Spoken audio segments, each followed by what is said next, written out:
Surу mынау госстандарттан, мамлекеттик стандарттан bir ченемдеги bir партияга лицензия алынат.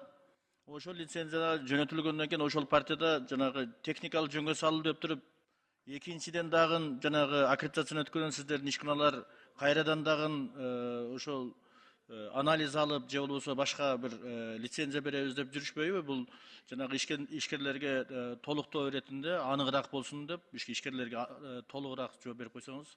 Ишкерлер анан кийин ушул мыйзам алынган болсо, биз мурда мамлекеттик стандарттан бир лицензия алып туруп, экспортко чыгарып атканбыз товарларыбызды. Анан кийин эми азыр аккредитацияны өткөн дагы ишканалар бар экен, аларга дагы биз анализ тапшырып, алардан да лицензия алабыз деп туруп, жанагы кош жанагы эме болуп жүрбөсүн да, ой болуп жүрбөсүн да, ошого толуктоо иретинде толук ачык айтып берсеңиз. Жок, бул мыйзам долбоору мыйзам негизи ага сиз айткандай кош уруксат берүүчүлүккө алып келбейт. Бул жерде эч кандай уруксат берүүчүлүк, кош уруксат берүүчүлүк болбойт.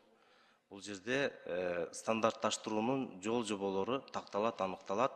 Стандартташтыруунун катышуучулары укук ченемдүү органдардын милдеттери так аныкталат да. Кайтып мындайга айтканда, тескерисинче бул бизнес үчүн жакшы болот. Мисалы, мына нефтепродукталарды экспорттоодо бир гана мамлекеттик жанагы стандарттык лицензия алынат.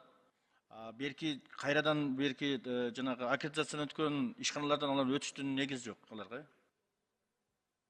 Ошондой болуп калдыбы? Нефтепродукталар боюнча бүгүнкү күндө лицензия берилбейт экспортко.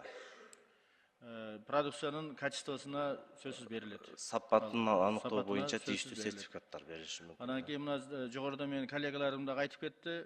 Сиздердики мына жакынкы өлкөлөргө, жакынкы кошуналарга гана ушул эмеңиздер өтөт да, лицензияңыздарчы. Мына Европа тараптарга өтпөй калышы мүмкүн да. Ошол жактан дагы иштешип туруп, ошолор менен дагы бир тыгыз байланышта болуп туруп, бир кызматташуунун негизинде ошол жактан сиздердин стандарттык лицензияңыздар ошол жака дагы тийиштүү боло турган бир кызматташтырсаңыздар сунушум. Сурашыңыз, биз колдойбуз. Рахмат.